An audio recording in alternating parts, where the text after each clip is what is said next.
और दूसरी बार इसलिए प्रणाम करता हूँ कि इतने ठंडे पानी में सब इतने मुझे घुसेड़ के सरयू में नहलाया है भाई साहब, मैं कैसे जिंदा बच के आया हूँ इसलिए प्रणाम करता हूँ। बोलो सरयू भैया की जय।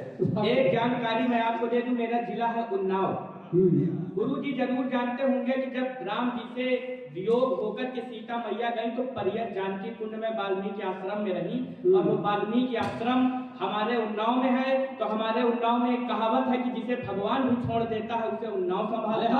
इसलिए एक बार मैं उन्नाव की धरती से आपको बहुत भैया क्या बात है, बहुत देखिए अरुण दादा बैठे थे और बहुत सारे कवि बैठे थे कि सामने श्रोता नहीं है। मेरे लिए ये बात मायने नहीं रखती, सामने एक श्रोता अगर विद्वान एक श्रोता बैठा है तो 10, 20, 50, 200 लोगों की आवश्यकता नहीं है। मैं एक आपको छोटी सी घटना और बहुत समय नहीं लूंगा। देखिए आदरणीय ओंकार दादा बैठे हैं, अरुण दादा बैठे हैं, ये उतनी देर से कह रहा था हमें अनुभव अज्ञानी तक पहुंचना है, ऐसा कुछ नहीं, ये सब बड़े रचनाकार हैं, मैं बहुत बड़ा रचनाकार। बस इतना अंतर है भाई साहब। देखिए मेरे लिए ये मायने नहीं रखता कि सामने एक श्रोता बैठा है कि 100। बनारस में गुरु जी, बनारस में काशी में एक कवि सम्मेलन चल रहा था, ऊपर 20 कवि, नीचे 500 श्रोता।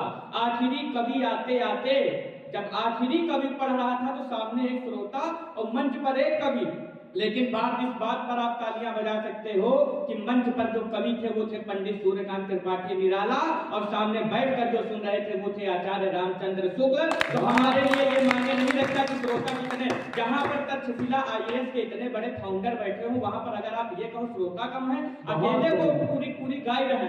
पर इससे ज्यादा मैं आप लोगों को चर्चा की नहीं कर पाऊंगा, सीधा कल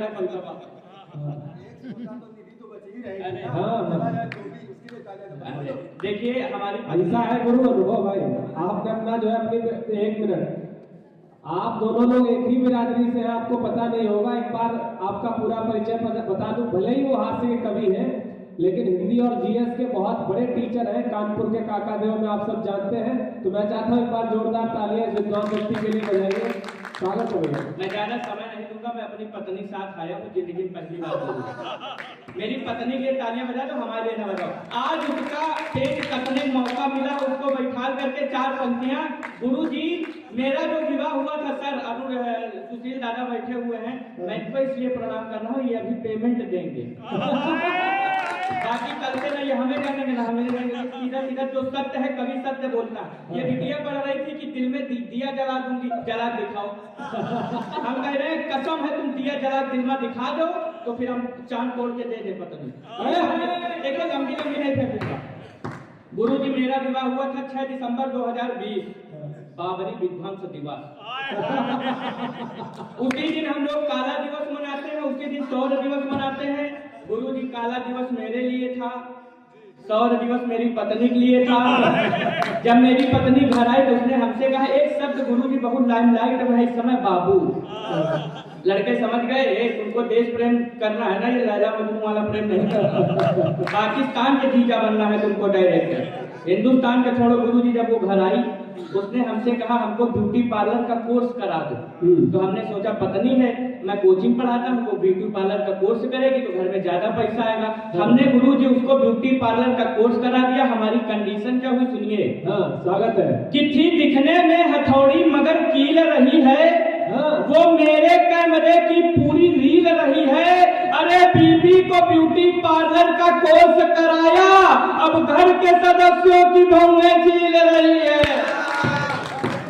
एक और बार नहीं कहूंगा ताली बजाओ, एक बार अगर मैं कह दूं ताली बजाओ, 100 भर गर्ज हो तो बजाओ।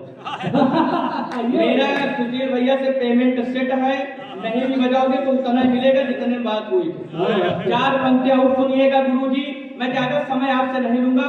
इसके बाद में 4 पंक्तियां सुनिए। मैंने एक मंत्र लिखा, जब हमारी पत्नी से लड़ाई होती है तो मैं भी ब्राह्मण आदमी हूँ, तो मैंने मंत्र में उससे क्या कहा सुनना, कि मैंने था तुमको, तुमने किसी और को था चाहा, ठुकरा के प्यार मेरा किसी और को सराहा, अब जा रही हो जाओ, मैं श्राप दे रहा हूँ, ओम हीम क्लीम चामुंडाय हूँ पाठ स्वाहा। देखिए गलत नहीं कह रहा हूँ। मेरी एक बहन बैठी हुई है, अच्छा आपको पता है ये लड़कियां जब स्कूटी चलाती हैं भाई साहब तो ये ब्रेक नहीं मारती हैं। अयोध्या में मैं 2 जगह बचा हूँ जिंदा।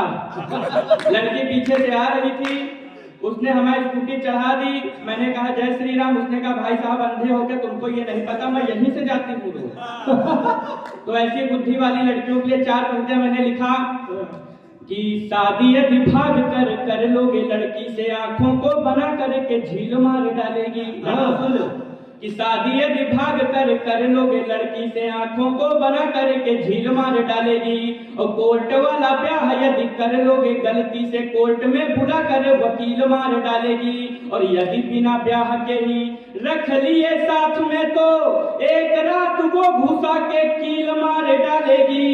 यदि बिना ब्याह के ही रख लिए साथ में तो एक रात वो घुसा के कील मार डालेगी। और हो गई अगर किसी फेसबुक वाली से तो घर में बना के रील मार यही चल रहा। देखिए भाई साहब, पत्नी अभी भी तालियां नहीं बजा रही, क्यों नहीं बजा रही वो हमें पता है, उसको पता है पेमेंट में 50% जब तक देंगे नहीं, जैसे ही मिल जाएगा तैसे ही बजाने लगेगी। उसका सिस्टम एकदम सेट है। 4 पंक्तियां और इसके बाद एक और 4 पंक्तियां, बस अपना स्थान ले लूंगा, समय के बाद होगा मेरे साथ में। आपके साथ नहीं है, सब बच्चे सुन रहे हैं। एक बार जोरदार तालियां बजाओ तो मन भर पड़े भाई। बस बहुत बढ़िया, इतनी ही तालियां चाहिए, कोई जरूरी नहीं, कोई आवश्यकता नहीं बजाओ। ये लोग मांगते हैं भैया, देखिए ये लोग हैं पंडा, सरयू नहाने वाले हैबिट पे है। मैं ऐसा कुछ नहीं है, आप जो भी दे देंगे श्रद्धा से, ब्राह्मण आदमी हूँ, चावल दे देंगे वो भी लिए जाऊंगा, गेहूं दे देंगे वो भी ले जाऊंगा। तालियां बोल दो, ऐसा कुछ जो पेट भरे 10 बाजार हो, मान लो एक बार फिसल गया, बगल वाले तमाचा पड़ गया, भगवान हो गया, क्या मतलब है। 4 पंक्तियां सुनिए।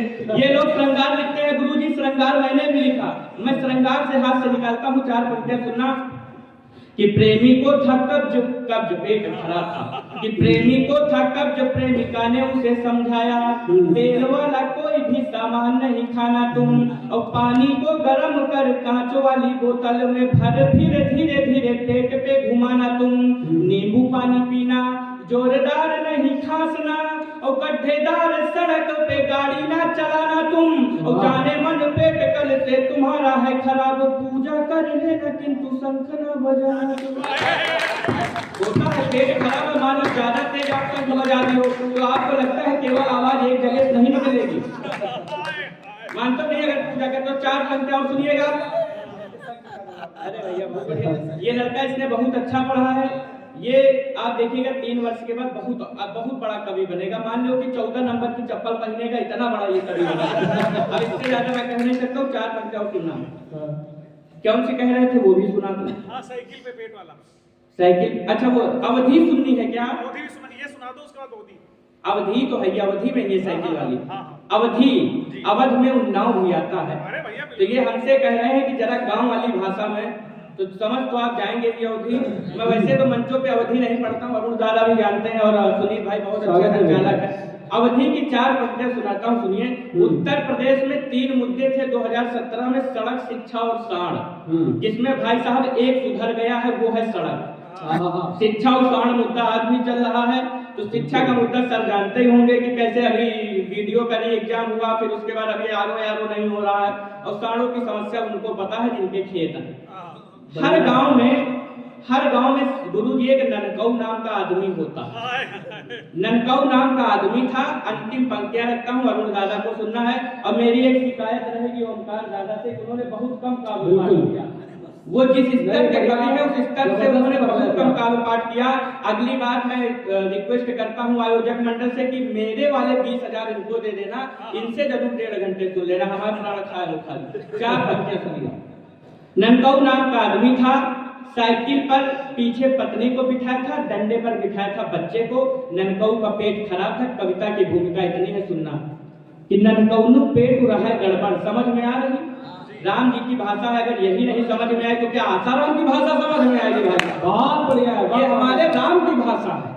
हम जब कहते हैं ना कि अम्मा आओ, अम्मा रोटी दो, तो लगता है हमारे राम जी भी बचपन में ये हमारे राम जी की भाषा है। भाई ननकऊ पेट रहा है गड़बड़ पर निकले हुई ससुरारी का, आगे लड़का का बैठारन पीछे लड़कन महतारी का, गड्ढी गड्ढा में डगमग खूब रिम पैडिल तक घबरात रहा है, हचकी हचका में नन कौनू ऊपर नीचे ते गात रहा है। जब पेट खराब होता है ना तो गुरुजी आवाज कहीं से भी निकल जाती है कि नन कौनू पेट रहा है गड़बड़ पर निकले हुए ससुरारी का, आगे लड़का का बैठा रहे पीछे लड़कन महतारी का, गड्ढी गड्ढा में डगमग खूब रिम पैडिल तक घबरात रहा है, हचकी हचका में नन कौनू ऊपर ऊपर नीचे ते गात रहा है। फिर एक लहर का अस आवा ऊर्जा पुर्जा सब हाली बैठे, गड्ढा में घुस गए साइकिल ननकौनू पैडिल मार बैठी। एक तरफ लड़का गिर गया और एक तरफ मेहरारू, पर ननकौनू के यहाँ बस पेटे में लागे भारू। फिर कुछो समझ में ना आवा, मानव की किस्मत रूठ गए, ना पहुंच सके शौचालय तक पैजामा मैया। जय हिंद, जय श्री राम, जय अयोध्या, जय हिंद।